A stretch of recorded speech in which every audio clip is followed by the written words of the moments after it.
আসসালামু আলাইকুম। ডক্টরস মেট্রিমনিবিডি.com ও ডক্টর কনসালটেন্সি.com ও ডক্টর সেবা.com এর owner, founder, director, chairman, CEO আমি আসাদুল্লাহ কনসালটেন্ট আছি আপনাদের সাথে এমবিবিএস সেশন 2020-21 আসাদুল্লাহ টিভি.বিডি ইউটিউব চ্যানেল থেকে।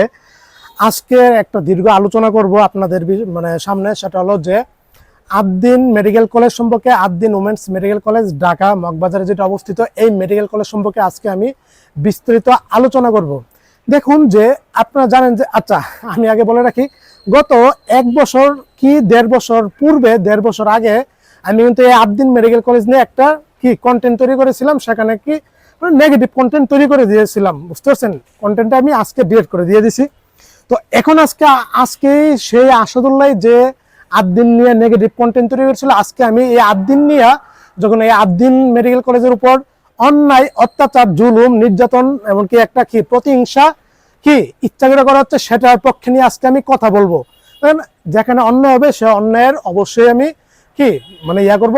দেখুন যে Ad-din medical college women's medical college হসপিটালের এই গত কুরবানিদের 1-2 দিন আগে 6 জন শিশু মারা গিয়েছিল, বুঝতে পারছেন?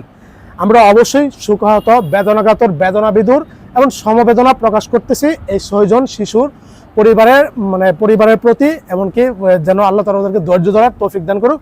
দেখুন যে এই শিশুর এই যে মারা গেল, এই কিসের জন্য মারা গেল, এই কেন্দ্র করে হসপিটালের কোনো এই তোমার ঘাটতি অথবা কোনো একটা অভাব ছিল, ওইটার জন্য যে কোনো কারণ হোক মারা গেছে, এটার দায়ভার কিন্তু হসপিটালের কর্তৃপক্ষের উপর হিসাব পড়ছে। হ্যাঁ, পড়ার পরে এই জিনিসটাকে কেন্দ্র করে কিন্তু অবশেষে Ad-din medical college hospital licence বাতিল করা হয়েছে, এমনকি হসপিটালের কোনো ট্রিটমেন্ট কিন্তু বর্তমানে কোনো সেবা কার্যক্রম কিন্তু কোনো চলতেছে না, বুঝতে পারছেন? এটা হচ্ছে মেইন ইস্যু হচ্ছে এটা। দেখুন, এটা নিয়ে প্রচুর এ পর্যন্ত প্রায় শতাধিক নিউজ হয়েছে, পোস্ট হয়েছে বিভিন্ন পোর্টালে। এই গত আজ পর্যন্ত এই ঈদের পর থেকে আমিও প্রচুর লেখালেখি করেছি ফেসবুক পেজে আমার। এমন এই আদ্দিন হসপিটাল বাতিল হওয়ার পরে বাংলাদেশের বিখ্যাত ডাক্তারগণ, যারা অনলাইন সেলিব্রিটি, ওরা কিন্তু এর প্রতিবাদ জানিয়েছে, বুঝতে পারছেন? আমি নিজেও আদ্দিন মেডিকেল কলেজের কর্তৃপক্ষের পক্ষে, বুঝতে পারছেন? আগে আমরা জেনে নেই এই আদ্দিন হসপিটাল মেডিকেল কলেজ কিরকম ট্রিটমেন্ট সেবা দিয়ে থাকে। দেখুন যে গতকাল একটা নিউজ তৈরি হয়েছে যে এই আদ্দিনের 6 জন শিশু যে মারা গিয়েছে, ওরা কি কারণে মারা গিয়েছে, এটার ইনভেস্টিগেশন, এটা পরীক্ষা নিরীক্ষা, এটা যা আছে, এটা ফরেনসিক কিন্তু রিপোর্ট তৈরি করা হয়নি, বুঝতে পারছেন? এটা এই নিউজটা গতকাল কিন্তু গতকাল প্রকাশিত হয়েছে। তো সুতরাং তখন এই সম্পূর্ণ দায়ভারটা মেডিকেল কলেজ কর্তৃপক্ষের উপর, হসপিটাল কর্তৃপক্ষের উপর দেখিয়ে কিন্তু লাইসেন্সটা ইনস্ট্যান্ট কিন্তু বাতিল করা হয়েছে, বুঝতে পারছেন? কার্যক্রম আজও পর্যন্ত বন্ধ। দেখুন যে একটা ঘটনা ঘটার আগে এটাকে ইনভেস্টিগেশন করা লাগে, পরীক্ষা নিরীক্ষা করার আগে ফরেনসিক রিপোর্ট তৈরি করা লাগে, তারপরে একটা সিদ্ধান্ত উপনীত হওয়া লাগে। ওরা ইনস্ট্যান্ট, তাৎক্ষণিক হুট করে লাইসেন্স বাতিল করে দিয়েছে। কিন্তু এটা তো একটা হসপিটাল না, এটা একটা মেডিকেল কলেজের আন্ডার একটা হসপিটাল। এখন আমার বুঝতে হবে যে এখানে যে লাইসেন্সটা বাতিল করলো, ক্ষতি কার হয়েছে? দেখুন, ক্ষতি কার হয়েছে? ক্ষতি হয়েছে জনগণের, মানুষের ক্ষতি হয়েছে, মেডিকেল স্টুডেন্ট, ছাত্রীদের। কিভাবে? দেখুন যে এই আদ্দিন মেডিকেল কলেজের লাইসেন্স বাতিল হওয়ার পরে এই আদ্দিন উমেন্স মেডিকেল কলেজে প্রায় 250 থেকে 300 ফরেনার স্টুডেন্ট কিন্তু, কাশ্মীরি, নেপালি, ভারতী, বিভিন্ন দেশের মোট কথা ফরেনার স্টুডেন্ট 250-র মতো আছে। তো এরা ক্ষতিগ্রস্ত হয়েছে কিভাবে? এরা বিদেশি ফরেনার স্টুডেন্ট, বিদেশ থেকে এরা এসেছে। এরা অবশেষে এই ফরেনার স্টুডেন্টরা স্বাস্থ্য অধিদপ্তরে গিয়েছে, সেখানে গিয়ে ব্যর্থ হয়েছে আন্দোলন করে। স্বাস্থ্য মন্ত্রণালয়ে গিয়েছে, সেখানে গিয়ে ব্যর্থ হয়েছে। বিএমডিসিতে গিয়েছে, সেখানে গিয়ে ব্যর্থ হয়েছে। এই ফরেনার স্টুডেন্টরা আমাদের দেশে এসেছে বিদেশি ফরেনার সিটে ভর্তি হয়েছে লেখাপড়া করার জন্য, ডাক্তার হওয়ার জন্য। সেখানে এরা হয়রানির মুখোমুখি হয়ে গেছে, হয়রানিতে ভুগতেছে, এমনকি একটা দ্বিধাদ্বন্দ্ব, একটা টেনশন পেরেশানিতে ক্লাস মনোযোগ দিতে পারতেছে না, লেখাপড়ায় মনোযোগ দিতে পারতেছে, কারণ এত তাদের সমস্যা হবে লাইফ নিয়ে টানাটানি। এরা যদি এই মেডিকেল কলেজ থেকে সম্পূর্ণ কোর্স কমপ্লিট না করে, তাহলে এরা ইন্ডিয়াতে, ভারতে গিয়ে, কাশ্মীরে গিয়ে এটা ভ্যালু থাকবে না এই সার্টিফিকেটের। তো এই স্টুডেন্টগুলি পুরা আন্দোলনে দৌড়াদৌড়ি করছিল। প্রশ্ন হলো যে ক্ষতিগ্রস্ত কিভাবে আমার হলো? ক্ষতিগ্রস্ত স্টুডেন্টটা হয় না, ক্ষতিগ্রস্ত হয়েছে আমাদের এই বাংলাদেশ। এই লাইসেন্স ইনস্ট্যান্ট বাতিল করার মাধ্যমে আমাদের বাংলাদেশের ক্ষতি হয়েছে রেমিটেন্সের ক্ষেত্রে। কিভাবে জানেন? এই যে নিউজটা ফরেনার স্টুডেন্ট বিদেশি দেশগুলিতে গিয়েছে, কাশ্মীরি, নেপালি, ভুটানি, ভারতী, ওরা কিন্তু বাংলাদেশে 69টা মেডিকেল কলেজ থেকে 45% সিট আছে ফরেনার সিট বিদেশিদের জন্য, প্রায় 2800-র মতো, প্রায় 3000-এর মতো সিট আছে। তো বাংলাদেশে কিন্তু প্রত্যেক বছর শত শত হাজার হাজার স্টুডেন্ট কিন্তু বাংলাদেশে এসে ভর্তি হয় মেডিকেলে, বুঝতে পারছেন। এই ফরেনার সিটের ভর্তি ফি হচ্ছে $40,000 থেকে $45,000, অর্থাৎ প্রায় 50 লক্ষ টাকা ডলার শুধু ওদের ভর্তি ফি, বুঝতে পারছেন। এই $40,000 থেকে $45,000 ম্যাক্সিমাম মেডিকেল কলেজগুলিতে বাংলা টাকায় যা ভর্তি ফি প্রায় 50 লক্ষ টাকা হয় বিদেশিদের। এখন কিভাবে আমাদের বাংলাদেশে ক্ষতিগ্রস্ত হয়েছে, এটার মাধ্যমে একটা নেগেটিভ ফিডব্যাক তৈরি হয়েছে যে বাংলাদেশে বিদেশি স্টুডেন্টটা ভর্তি হতে গিয়া কি এভাবে কি মানে এভাবে প্রতারণার শিকার হচ্ছে, অথবা এভাবে হয়রানির শিকার হচ্ছে, এভাবে ইনস্ট্যান্ট কলেজগুলি সরকার পদক্ষেপ নিয়ে বাতিল করে দিচ্ছে, স্টুডেন্টদের লাইফ নিয়ে টানাটানি হচ্ছে, তখন বিদেশিরা বাংলাদেশে আসার সাহস পাবে না। তাহলে এটা আমার রেমিটেন্সের ক্ষেত্রে, আমাদের দেশের ক্ষেত্রে বিশাল বড় ক্ষতি হচ্ছে। একটা বিষয় করার আগে ভাবা উচিত যে এই জিনিসটা যদি ইনস্ট্যান্ট আমি করি তাহলে এটা ক্ষতিটা কি কি প্রভাব ফেলতে পারে, কি কি ক্ষতি হতে পারে, কি কি সমস্যা হতে পারে। আরে এটা তো একটা প্রতিহিংসা, একটা রাজনৈতিক প্রতিহিংসা পরীক্ষা খাটিয়ে ইনস্ট্যান্ট এই মেডিকেল কলেজটা, এই হসপিটালটা এখানে অফ করা হয়েছে, বন্ধ করা হয়েছে, কিন্তু ক্ষতি হয়েছে আমাদের এই বাংলাদেশ, আমাদের দেশের ক্ষতি হচ্ছে, আমাদের রেমিটেন্সের ক্ষতি হচ্ছে, আমাদের প্রভাব পড়বে বিদেশি ফরেনার স্টুডেন্টদের ক্ষেত্রে। ফরেনার স্টুডেন্টরা তখন বাংলাদেশ আর আসতে চাইবে না, সেখানে তারাও ভাববে যে এখানে আমাদের যা হয়রানি হওয়া লাগে, ইনস্ট্যান্ট কলেজগুলি মনে করো হুটহাট করে সরকার সিদ্ধান্ত নিয়ে বাতিল করে দেয়, সুতরাং এরা তখন বাইরের কান্ট্রিতে চলে যাবে, বাংলাদেশে আসবে না। দেখুন এই যে ফরেনাররা ভর্তি হয়, এটা কি কলেজ কর্তৃপক্ষ লাভবান হয়? আরে ভাই, এখানে কলেজ কর্তৃপক্ষ লাভবান হওয়ার ক্ষেত্রে সরকার নিজে, স্বাস্থ্য সেক্টর, মানে বাংলাদেশের সরকারের কাছে ট্যাক্স যায় 15 থেকে 25% ট্যাক্স সরকার পায়, বুঝতে পারছেন। একটা মেডিকেল স্টুডেন্টের ভর্তির ক্ষেত্রে প্রায় 25% ট্যাক্স সরকার পায়। এবার আপনি হিসাব করে দেখেন, একটা স্টুডেন্ট যখন বাংলাদেশে এসে ভর্তি হয় প্রায় $40,000 থেকে $45,000 বা বাংলা টাকায় 50 লক্ষ টাকা, 50 লক্ষ টাকা থেকে 25% ট্যাক্স কিন্তু সরকার পায়, সরকার নেই, আদায় করে। তাহলে ফরেনার স্টুডেন্ট যখন আসবে না বাংলাদেশে, এই প্রভাবটা কিন্তু আগামী সেশনে পড়বে। তখন কিন্তু আমাদের বাংলাদেশ কিন্তু রেমিটেন্সের ক্ষেত্রে কিন্তু একটা কি স্বাস্থ্য সেক্টরের রেমিটেন্সের যে টাকা আসতো, এই টাকাটা কিন্তু একটা ক্ষতিগ্রস্ত হয়ে যাচ্ছে স্বাস্থ্য সেক্টরের মধ্যে, বুঝতে পারছেন। তো সুতরাং এটা কিন্তু আমার অন্য দিক দিয়ে ক্ষতি, বিশাল বড় ক্ষতি হয়েছে আমাদের দেশের, বাংলাদেশের, বুঝতে পারছেন। তারপরে বাংলাদেশে ফরেনার সিট আছে 3000-এর মতো, প্রায় 2800-এর মতো। এবছর বাংলাদেশে 2025-26 সেশনে স্টুডেন্ট ভর্তি হয়েছে 1097 জন ফরেনার স্টুডেন্ট এসেছে।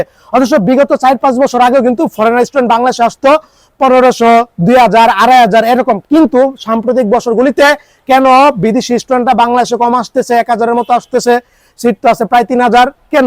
এই সব কাহিনীগুলোর জন্যই, বুঝতে পারছেন। সুতরাং এই সব জিনিসগুলি আমরা ক্ষতি। আদ্দিন উমেন্স মেডিকেল কলেজ, এটা একটা রেমিটেন্সের ক্ষেত্রে বিশাল বড় একটা ক্ষতি আমাদের দেশ হচ্ছে। এই আদ্দিন মেডিকেল কলেজ ক্ষতিগ্রস্ত হচ্ছে না, ক্ষতিগ্রস্ত হচ্ছে আমাদের দেশ। সুতরাং এই যে সিদ্ধান্তটা কর্তৃপক্ষ যে নিয়েছে, স্বাস্থ্য অধিদপ্তর, স্বাস্থ্য মন্ত্রণালয়, বিএমডিসি, এটা একটা মারাত্মক ভুল মনে করি আমি। আচ্ছা, আদ্দিন মেডিকেল কলেজ সম্পর্কে এবার আমি কিছু বলি। Ad-din women's, Ad-din medical group, Ad-din foundation, জনাব মরহুম আকিজউদ্দিন স্যার একজন কি মানবতা ফেরিওয়ালা মনে করি আমি। উনি যে স্বপ্ন নিয়ে, যে লক্ষ্য নিয়ে, যে উদ্দেশ্য নিয়ে বাংলার মাটিতে, প্রত্যেকটা বাংলা মাটিতে জমিনে ওনার কি সেক্টর ফাউন্ডেশন ছড়িয়ে দিয়েছে, ঠিক সেভাবে ওনার এই আদ্দিন ফাউন্ডেশন আন্ডার আছে 5টা medical college: Ad-din women's medical college, Ad-din Mumin medical college, Ad-din Sakina medical college, Ad-din Akij medical college, Ad-din barrister Rafiqul Islam medical college. এই 5টা মেডিকেল কলেজ ওনার এই আদ্দিনের ফাউন্ডেশনে আছে। বাংলাদেশে 69টা মেডিকেল কলেজ থেকে একজনেরই একটা ফাউন্ডেশনের পরেই শুধু 5টা মেডিকেল কলেজ। তার মানে কতটা ত্যাগ তিতিক্ষা, কতটা কষ্ট সাধনার পরে এটা উনি গড়ে তুলছে এই প্রতিষ্ঠানগুলি। অথচ এক কর্তৃপক্ষ চাচ্ছে এই কলেজগুলি, এই প্রতিষ্ঠানগুলি কিভাবে বন্ধ করা যায় রাজনীতির প্রতিহিংসাকে কাজে লাগিয়ে। দেখুন ভাই, আদ্দিন মেডিকেল কলেজ, ঢাকা শহরের আদ্দিন মেডিকেল কলেজকে বলা হয় গরিবের হসপিটাল, গরিবের হসপিটাল বলা হয় আদ্দিন হসপিটালকে। এই আদ্দিন হসপিটালের যে সুলভ মূল্যে চিকিৎসা ট্রিটমেন্ট দেওয়া হয় ঢাকা শহরের মধ্যে অথবা বাংলাদেশের মধ্যে আর কোনো মেডিকেল কলেজের আন্ডারে হসপিটালে কোনোটাতে এরকম ট্রিটমেন্ট সেবা কম সুলভ মূল্যে দেওয়া হয় না। এখানে ডায়ালাসিস করা হয় খুবই কম টাকায়, সুলভ মূল্যে শিশুদের ট্রিটমেন্ট করা হয় খুবই কম টাকায়, এমনকি অন্যান্য আনুষঙ্গিক কি সেবা অনেক কম মূল্যে, সুলভ মূল্যে, সুবিধা সহকারে ডিসকাউন্ট দিয়ে কি ট্রিটমেন্ট করা হয়। এটা গরিব দুঃখী অসহায় রোগীদের খুবই উপকার হচ্ছে। যেসব রোগীদের সরকারি হসপিটাল বলেন অথবা প্রাইভেট হসপিটাল বলেন ট্রিটমেন্ট করার সামর্থ্য নেই, এরা এই 8 দিন থেকে সার্ভিস নিয়ে থাকে, 8 দিন সেরা সার্ভিস দিয়ে থাকে মেডিকেল ট্রিটমেন্টের ক্ষেত্রে। তো দেখুন যে জনগণের ক্ষতি হচ্ছে, এই যে হসপিটাল লাইসেন্স বাতিল করে দিয়েছে ইনস্ট্যান্ট, ক্ষতি হচ্ছে রোগীদের, সেবাদের, জনগণের, মানুষের, বাংলাদেশের মানুষের ক্ষতি হচ্ছে। একটা তো আমি দেখিলাম যে রেমিটেন্সের ক্ষেত্রে এটা প্রভাব ফেলবে, ফরেন স্টুডেন্টদের ভর্তির ক্ষেত্রে অনীহা দেখাবে, বাংলাদেশে আসতে তেমন চাইবে না। যেন বাংলাদেশের ফরেন স্টুডেন্টরা হয়রানি বিভিন্ন রাস্তায় রাস্তায় আন্দোলন করা লাগতেছে কেন? এরা আমাদের দেশে আসছে লেখাপড়া করার জন্য, ডাক্তারি পড়ার জন্য, এই লাখ লাখ টাকা, অর্ধ কোটি টাকা খরচ করে এরা কি রাস্তায় আসছে আন্দোলন করার জন্য, লাইসেন্স ফিরে দেওয়ার জন্য, আন্দোলন করার জন্য?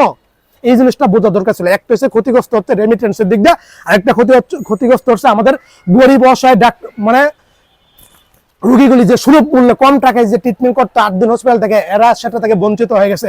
এই যে 8 দিন হসপিটালে 6 জন শিশুর মৃত্যুবরণ করছে, আমরা সমবেদনা দুঃখ প্রকাশ করছি। চাইলেই এটা সমঝোতার মাধ্যমে একটা মীমাংসা করা যেত, চাইলেই এটা একটা কিছু জরিমানা ধরে এটা একটা মীমাংসা করা যেত। দেখুন কোনো ডাক্তার, কোনো কর্তৃপক্ষ, কোনো প্রতিষ্ঠান, কোনো ডাক্তার কখনো নিজে চায় না যে একজন রোগী পেশেন্ট মারা যাক, ইচ্ছা করে কোনো ডাক্তার কখনো মারা নাই। হয়তো কোথাও একটা ঘাটতি ছিল, হয়তো মেডিসিনে একটা সমস্যা ছিল, হয়তো ভেন্টিলেশন একটা সমস্যা ছিল, হয়তো এসিতে একটা সমস্যা ছিল, যে কোনো একটা সমস্যা ছিল, তাৎক্ষণিক একটা দুর্ঘটনা ঘটে গিয়েছে। ইচ্ছা করে তো দুনিয়ার মানে দুর্ঘটনা ঘটানো হয়নি। এটা চাইলে একটা সমঝোতা করা যাইতো, একটা জরিমানা অথবা যেভাবে একটা সমঝোতা করা যাইতো, কিন্তু এরা ইনস্ট্যান্ট এরা বাতিল করে দিয়েছে। এখানে কাজ করেছে অন্য বিষয়, অন্য ফ্যাক্টর। দেখেন যে আপনি রাজনীতির প্রতিহিংসা অন্য ক্ষেত্রে, অন্য সেক্টরে আপনি প্রয়োগ কখনো করবেন না। গত কি যে নতুন অন্তর্বর্তীকালীন সরকারে আমরা দেখছি যে 2টা মেডিকেল কলেজ বাতিল করে দিয়েছিল, অফ, ভর্তি সেশন এবছর থেকে অফ থাকবে। পরবর্তীতে কেন এগুলো রাজনীতিক প্রতিহিংসা প্রয়োগ করা হয়েছিল। হ্যাঁ, তখন এই 2টা কলেজ কিন্তু বাতিল হয়েছে। অবশ্যই মেডিকেল কলেজ কর্তৃপক্ষ হাইকোর্টের রিটের মাধ্যমে এই 2টা কলেজের ভর্তি চালু করে দিয়েছে। তারপরে কি করছে জানেন? 382টা সিট কমিয়ে দিয়েছিল এই অন্তর্বর্তীকালীন সরকারে, এই রাজনৈতিক প্রতিহিংসার কারণে বিভিন্ন মেডিকেল কলেজে 382টা। তারপরে ওই মেডিকেল কলেজগুলি 15টা মেডিকেল কলেজ হাইকোর্টের রিটের মাধ্যমে 382টা সিট ফিরিয়ে আনেছে। এগুলি ঘটনা ঘটেছিল রাজনীতির প্রতিহিংসাকে কাজে লাগানোর জন্য। বুঝতে পারছেন? দেখুন ভাই, রাজনীতির জিনিসটা আপনি রাজনীতির স্থানে রাখেন, স্বাস্থ্য সেক্টরটাকে আপনি স্বাস্থ্য সেক্টর রাখেন। একজন ব্যক্তি যখন একটা প্রতিষ্ঠান তৈরি করে, তার বহুমুখী একাধিক প্রতিষ্ঠান থাকতে পারে, কারণ আপনি রাজনৈতিক ইস্যু দেখিয়ে আপনার ওই প্রতিষ্ঠানগুলিতে ক্ষতি করবেন, এটা তো ব্যক্তিকে ক্ষতি করা হলো না, এটা প্রতিষ্ঠানকেও ক্ষতি তো করা হয়েছে, বরং সেই ক্ষেত্রে জনগণেরও ক্ষতি হয়েছে, দেশেরও ক্ষতি হয়েছে, সব দিক দিয়ে ক্ষতি হয়েছে। বুঝতে পারছেন? তো সুতরাং এই 8 দিন মেডিকেল কলেজ হসপিটাল লাইসেন্স অতি দ্রুত ফিরে দেওয়া হোক। কালকে আবার নিউজ দেখছি যে লাইসেন্স ফিরে দেওয়া হবে অথবা যাওয়া হোক, কিন্তু আমি অলরেডি অজস্র অগণিত মেডিকেল 8 দিন উমেন্স মেডিকেল কলেজ অথবা 8 দিন অন্যান্য শাখার মা বাবা অভিভাবকরা আমাকে ফোন দিয়েছে, অজস্র অগণিত, যে স্যার এমন মেডিকেল কলেজ বাতিল হয়েছে। আমি সবাইকে বলছি, আরে এটা কিছু হয়নি, হসপিটালটা সাময়িকভাবে একটু ঝামেলা হয়েছে, স্থগিত হচ্ছে, ঠিকঠাক হয়ে যাবে সময় হলে। কিন্তু মাঝখানে একটা সাময়িক অসুবিধা অথবা হয়রানি, ওনাদেরকে আমি বুঝে বলছি যে এগুলো কিছু না, এগুলি ঠিকঠাক হয়ে যাবে। এগুলো একটা রাজনৈতিক প্রতিহিংসা, একটা হচ্ছে আপনার ক্ষোভ প্রকাশ, একটা হিংসা থেকে, একটা রাগ থেকে ইচ্ছা করে এগুলি করানো হয়েছে। এগুলি ঠিক হয়ে যাবে এক সময়, এই আর কয়েকদিন পরে ঠিক হয়ে যাবে ইনশাল্লাহ। তো এই মা বাবাকে আমি বুঝিয়েছি যে এমনি এগুলি সব ঠিকঠাক আছে। 8 দিন মেডিকেল কলেজগুলি, বাংলাদেশে 69টা মেডিকেল কলেজ আছে, তার মধ্যে এই 8 দিন মেডিকেল কলেজ মেডিকেল সেক্টরের ক্ষেত্রে নিয়ে এসেছে নিয়মানুবর্তিশীল। তারপর হচ্ছে আপনার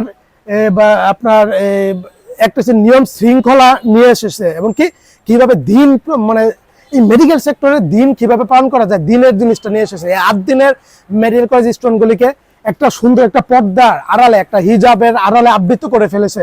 একটা নিয়ম নীতি শৃঙ্খলা যেভাবে একজন স্টুডেন্ট আদর্শ স্টুডেন্ট ভাবে গড়ে যাওয়া যায়, সেভাবে ওরা ওইভাবে সেক্টরটা তৈরি করেছে। 8 দিনের প্রত্যেকটা শাখায় স্টুডেন্টরা মানে লেখাপড়ার বাইরে অন্য আনুষঙ্গিক কিছু করতে পারবে না। এরা সকালে কোরআন তেলাওয়াতের মাধ্যমে ওরা ক্লাস স্টার্ট করে। বুঝতে পারছেন? অ্যাসেম্বলির মাধ্যমে ওরা, পিটির মাধ্যমে ওরা শারীরিক ব্যায়ামের মাধ্যমে ওরা করে। একটা শৃঙ্খলা বোধের মধ্যে আছে, নিয়ম নীতি। এটা অন্য কোনো কলেজগুলি পারেনি, অন্য 69টা মেডিকেল কলেজ পারেনি, কিন্তু 8 দিনের 500টা মেডিকেল কলেজ দেখিয়ে দিয়েছে যে কিভাবে নিয়ম শৃঙ্খলা বোধ এবং একটা একটা মানে আদর্শ ভাবে গড়ে তোলা যায়, এই সেক্টরটা এরা কিন্তু দেখে দিয়েছে। এই জিনিসটা কিন্তু অন্য কোনো মেডিকেল কলেজ পারছে না, কিন্তু আদ্দিন কিন্তু দেখে দিয়েছে। আদ্দিন খুবই ভালো, আদ্দিনের সবগুলি মেডিকেল কলেজ অনেক ভালো, নিয়ম নীতি শৃঙ্খলাবোধ সবকিছু ঠিকঠাক আছে এখানে। কিন্তু দেখেন যে এই যে একটা রাজনীতির প্রতিহিংসাকে প্রয়োগ করে এইভাবে যে আপনি একটা প্রতিষ্ঠানের তো ক্ষতি হয়নি, ক্ষতি হয়েছে আমার দেশের, ক্ষতি হয়েছে স্টুডেন্টদের, ক্ষতি হয়েছে মানুষের। সুতরাং স্বাস্থ্য মন্ত্রণালয়, এমনকি স্বাস্থ্যমন্ত্রী আমার এলাকার নরসিংদীর স্বাস্থ্যমন্ত্রী জনাব সর্দার স্বাগত হোসেন স্যারের কাছে অনুরোধ, আমার দেশের দিকে রেমিটেন্সের দিকে তাকিয়ে, আমার মানুষের জনগণের এই সেবার দিকে তাকিয়ে এই আদ্দিনের সমস্যাটা অতি দ্রুত সমাধান করে দেওয়া হোক। নিজে একটা ফাইসলা করে, একটা সমঝোতা করে, যেভাবে হোক। এভাবে আমরা চাই না ফরেনার স্টুডেন্টরা, ওরা আমাদের কাছে অতিথি, ওদেরকে কিভাবে মানে সর্বোত্তম ব্যবহারের মাধ্যমে এদেরকে ডাক্তার বানিয়ে দেশে পাঠানো যায়, সেটা হচ্ছে আমাদের লক্ষ্য থাকবে। এদের কাছ থেকে আমরা টাকা পাচ্ছি, দেশ টাকা পাচ্ছে, রেমিটেন্স পাচ্ছে, এদেরকে আরো আমরা কেন হয়রানি করব? সুতরাং দেখেন যে আদ্দিন মেডিকেল কলেজের এই হসপিটাল অফ করে দেওয়ার পরে ডায়ালাইসিসের রোগীদের কিন্তু স্থানান্তর করা হয়েছিল। সেখানে একটা বৃদ্ধ, প্রায় 70 বছর বয়সী একটা বৃদ্ধ ডায়ালাইসিস না পাওয়ার কারণে কি মৃত্যুবরণ করেছে। তো ওই বিষয়টা আপনি এবার দেখেন না, আপনি হসপিটালটা যদি বন্ধ না করতেন তাহলে ওই প্রাণটা চলে যেত, ওই রোগীটা মারা যেত।